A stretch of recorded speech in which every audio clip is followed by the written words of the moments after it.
Good morning, everyone. It's Joker, and today we are back with another slime video. And the developer live stream just ended, and we have quite a few things to talk about. A lot of things that are spaced out over the next coming month, which they generally don't do. They give us like one or two things that are happening in the future, not like 10 things.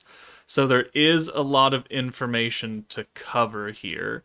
And of course, we do have the next meta. But they lead off with the events, so that's where we will start. First off, we're getting a few reminders that the event shop for the 3.5 anniversary is leaving on the 2nd at 10:59 Japan time. But also, the question that people are actually wondering, the Magicrystal Shard shop is going to open on the 1st/2nd of June. So it's currently the 29th at 5:54 in the morning. So you'll be able to exchange all of your little shards that you've been gathering up in about 2 or 3 days from now. And it looks like you can get about 350-ish crystals, maybe a bit more than that. I'm just trying to remember. But you can get a multi out of this, which is useful with the next meta incoming, and at least one of the characters looks interesting.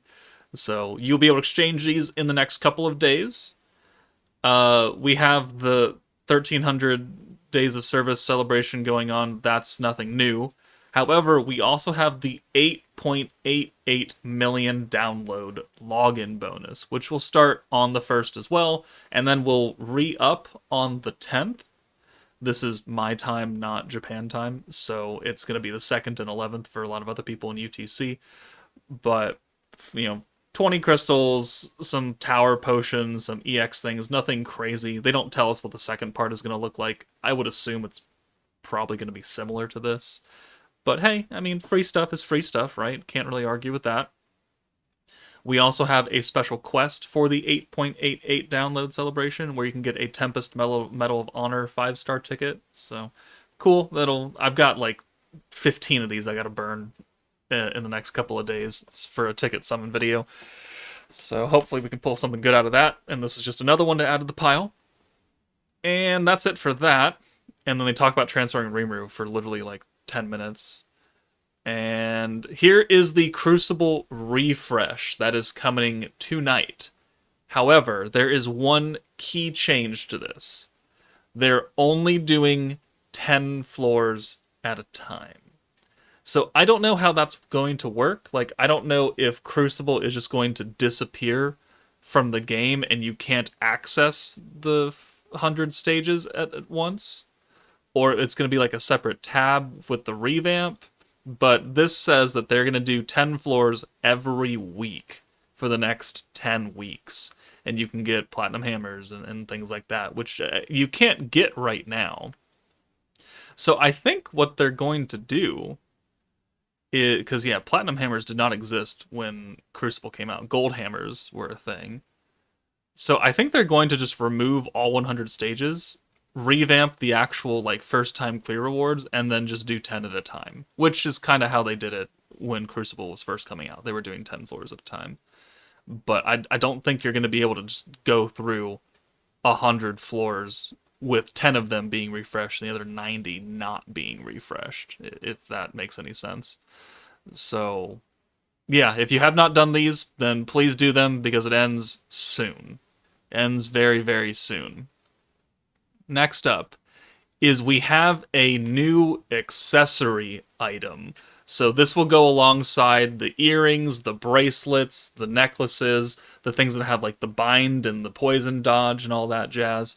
We're getting new elemental accessories that will raise both your HP and your attack stats by 5% when equipped to the corresponding element. So this is just extra stats, because for the most part, if you go to your gear right now, I mean, a lot of the times you don't need the stun evasion, you don't need the bind evasion, you don't need the poison evasion. So a lot of these effects are just kind of wasted.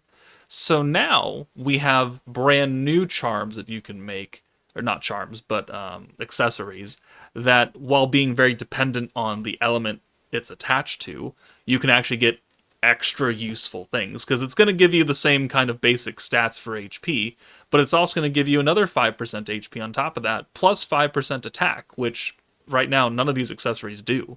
They just do other random things that may or may not be applicable to the fight you're in. But, extra base stats is always useful, regardless. I don't know if it'll replace Valor Cup gear specifically for Valor Cup, because you're getting like 15% HP on those, or 10% HP, which is more than 5. And if you have a good team, you don't need extra attack. But, I mean, these could also be pretty useful in Valor Cup for maybe lower options. And it isn't nearly as expensive to make, because you don't need the Lith of Valor shit. But we are getting new types of accessories. This comes out tonight as well, so new types of gear. There will also be a quest to help you get materials to make these new charms. So the cores, the sublime feathers, if you're going to super awaken them. Crystal hammers, again, if you're going to super awaken them or super evolve them. But we will have a way to get some materials to make these just initially, which I probably recommend people make these more than the other stuff now. I might have to update the beginner's gear guide or something, or make a new guide for this, just to get that out there. Moving on, we do have some new limited time Chamber of Memories stages that'll start on the 5th/6th, so not immediately. It'll be about a week until that happens. I don't remember where the other limited time ones ended off. I think it was Visions of Coleus, somewhere around there.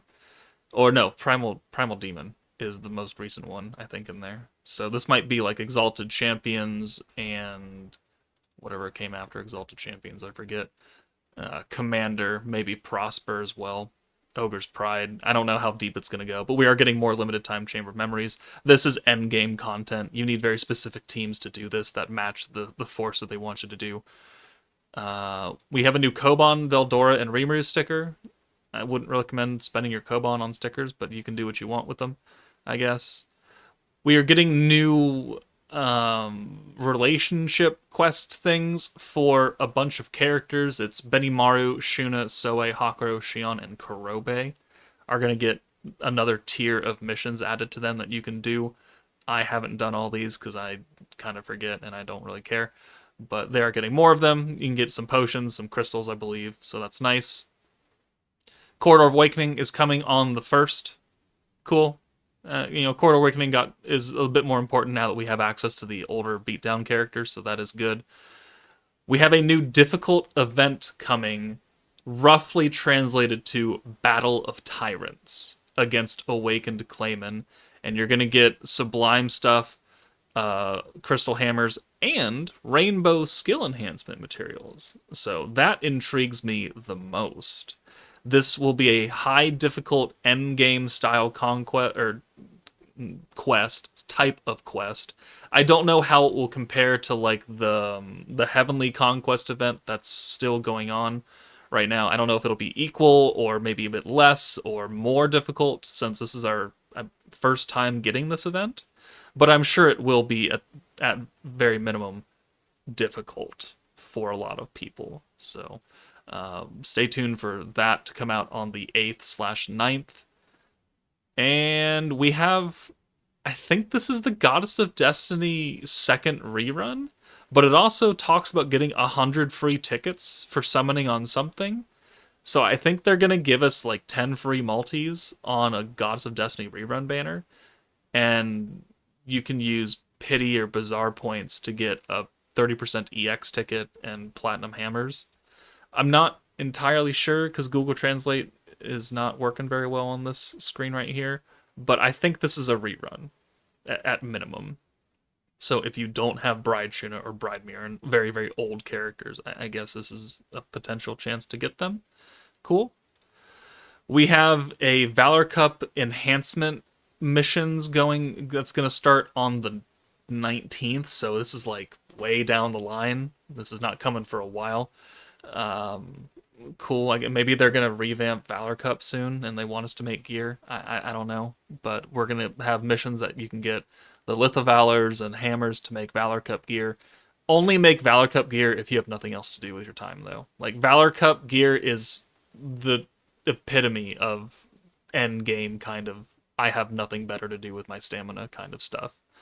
So, I mean, it'll be nice to get these materials because I'm sure they'll count towards your Great Sage level, but I wouldn't go out of your way to make Valor Cup gear if you're just starting out. We do have the next chapter of Story Quest, also coming halfway through the month on the 15th/16th, chapter 29, and to celebrate, we are going to have a couple different things going. It will be the free builder slot on the 19th/20th down here, and then we'll have a bingo board and Story Quest half stamina right when the chapter actually comes out. And interesting that they have both Shinsha and Hero here. So I don't think I've ever seen them interact in the game, or ever. I mean, we don't see Hero really do anything ever.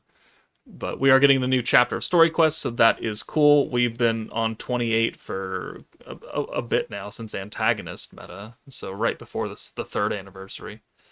So that's nice. And that does it for the event preview information. Now, we move on to the actual new incoming meta. And this seems to be pretty interesting. Obviously, it was Souka and Soe. And so, we have Protector Soe. We haven't really ever had a Protector Soe. So, I mean, it's cool. But this is a very interesting team. I did predict a few things right. It is green orb focused. It is a burst meta. But it is physical. I thought it would be magic. But oh well. Protector Soe gives 120, when at max, right? When you've got him fully duped out and rocked up. 120% extra damage to wind enemies for Schemer allies. The chess piece icon up here. And then physical allies get 25% attack and defense. And for the first 4 turns, you get extra 30 SP, just like every other burst protector, like Velzard or Emils or whatever, or Warrior's Mind Shuna. So he does that. His actual protection skill, though, quite interesting. It full converts orbs to green, and then changes 1 singular green orb to rainbow. So, like how Warrior's Mind Shuna did everything to orange and gave to 2 rainbows, he gives greens and then 1 singular rainbow orb. Not the worst thing in the world. Greens definitely don't need as much gauge help as oranges, so I get why they only did 1.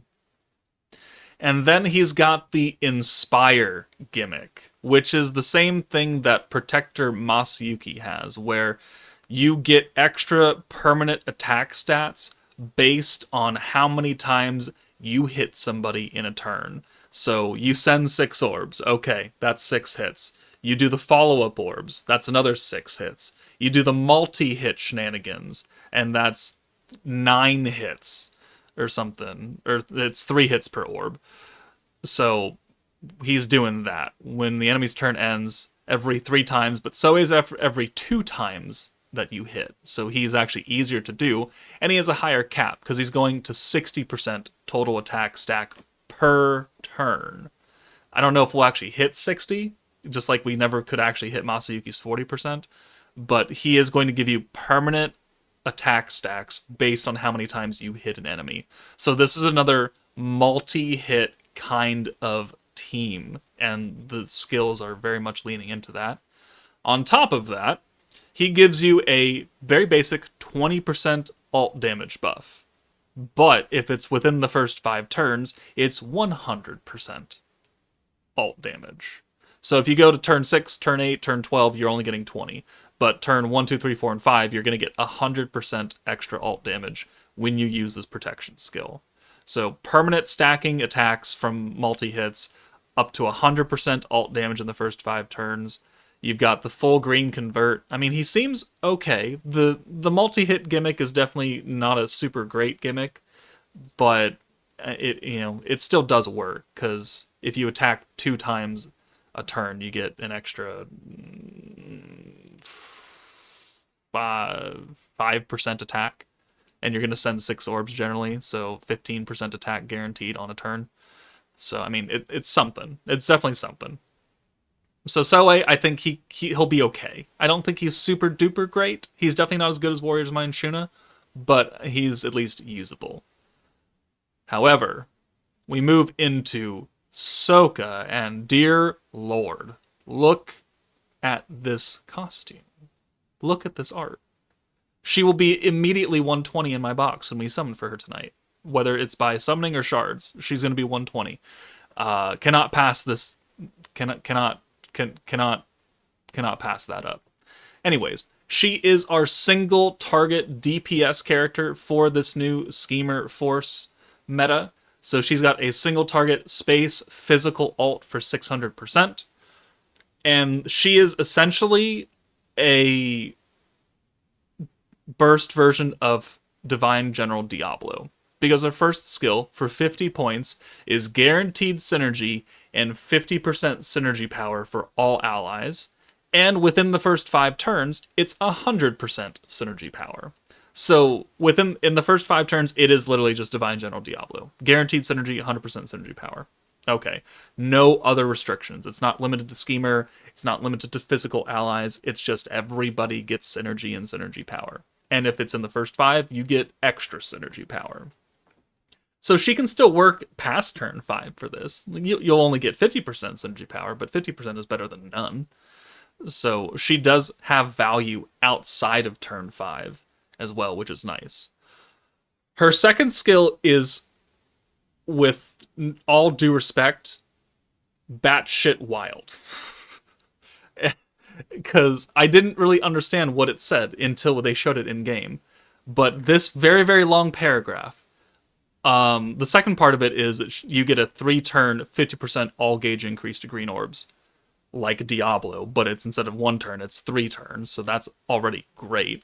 And the actual main effect is that you initiate a multi-strike countdown, kind of like how Reckoning and Vengeance counts down. So on turn 5, Souka is going to take into account all the times that you've hit the enemy in the first 5 turns and what your attack stat is. And it's going to launch literally the Gate of Babylon Gilgamesh friggin' swords at people. And I'm going to show you this in the beatdown right here, and you're going to lose your mind. So this is the end of her ult. We'll watch the animations later, but she does 14 million. Okay, cool.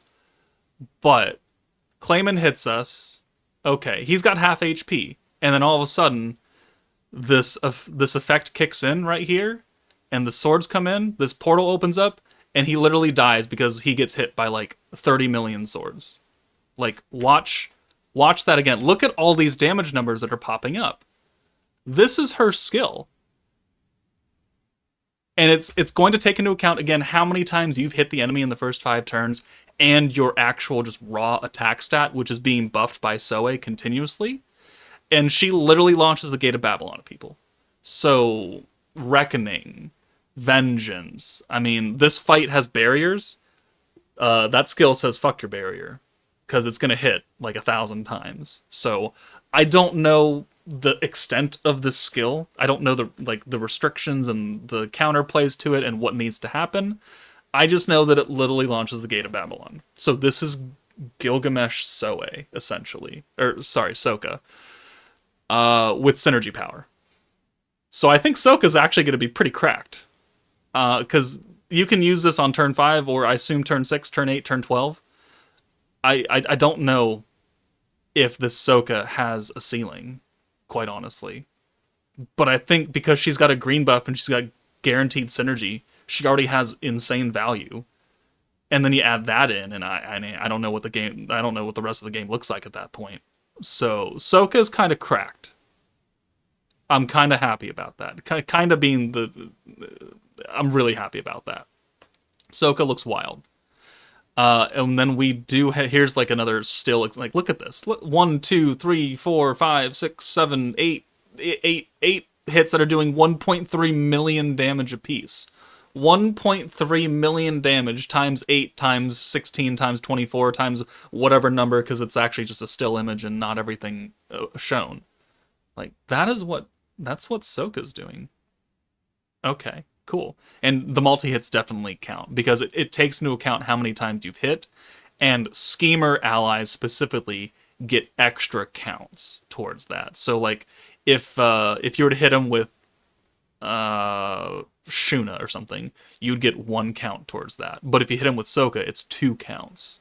We'll explain that more definitely in the showcase, but multi-hits definitely going to be important. Our free-to-play protector is bitch-ass Sherlock Holmes Gabaru. He is not very good, obviously, because he's a free-to-play protector, but he changes all oranges to greens, gives everybody a 20% attack buff for 1 turn, and gives you 20 skill points. Okay, sure. Never going to use him. And then the free-to-play Laplace is slightly interesting. He's got an AoE ult for Dark Physical. Okay, cool. His first skill converts 2 Schemer orbs to green, specifically Schemer Force allies, and a 10% gauge increase. His second skill has the follow-up gimmick, the follow-up orbs. He makes, for 2 turns, he makes space follow-up orbs, which this team wants multi-hits. So instead of the follow-up orbs being a premium summonable unit thing, it's the free-to-play unit now that has that. So, I mean, you can definitely use that in other places. It's only green orbs, but there's a lot of green orb teams, so definitely can. And then he lowers the super weakness resistance of all allies, or all enemies by 10%, and that can stack. I don't know how often you're going to be using this skill, but that's useful. And it does, the follow-up orbs do last for 2 turns. So you don't have to use it every single turn.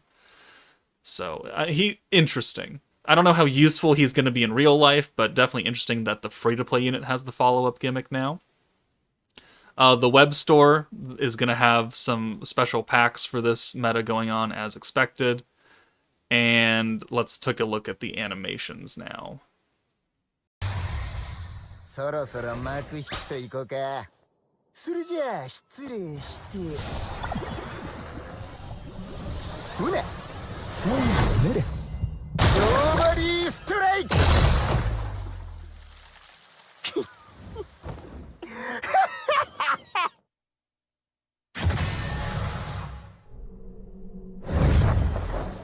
ぬるい守りだ。逃げ場はない。気づいたところでもう嘘。宗師ばっかりじ。あとは任せたぞ。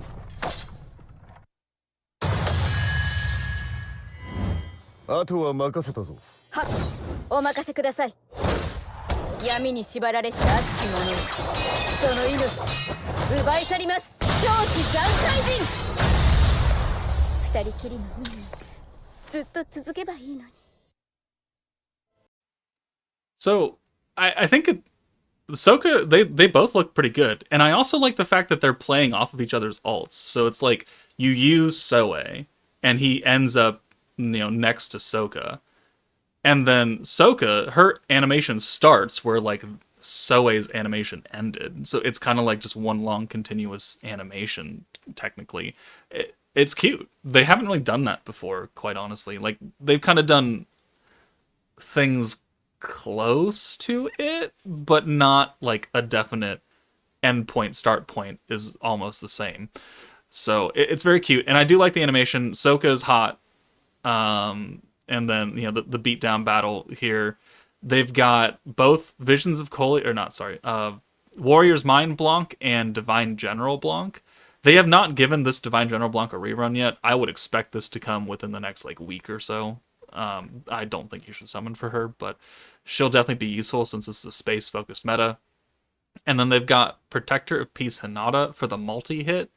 I would expect one of the future 2 characters to also have the multi-hit gimmick, so she's just kind of here as a placeholder. And then we've got Laplace and Souka herself. And then we already saw the gate of Souka come and murderize this Clayman. So it's blah, blah, blah, blah, blah. I'm losing my mind over that. But that's about it for new stuff. We do have a few things. This is actually already active in game. We have the Fire Violet EX Awakening, so you can get her to Unbound status if you have her. They're giving the Unbound status to both Protector of Peace Hinata and Shion. We have some skill fusions that I'll go over in a video later on. And then we just have Ranked Valor Cup happening on Sunday night. So that's going to do it for the live stream coverage. I am very, very excited to see what we can do with this Souka in game and how cracked we can make this fucking sword skill, because it stacks based on your attack, and we have a lot of characters that can give extra attack. So I don't know how this is really gonna look, but it should be kind of hilarious. So let me know what you guys think of this new incoming meta. Are you excited? Are you going to skip? And this meta will come out, like the banner will come out in 12 hours and 41 minutes from now. So we've got some time, but they drop tonight, later tonight for me. But that's it for me. Take it easy, and I'll see you all in 12 hours.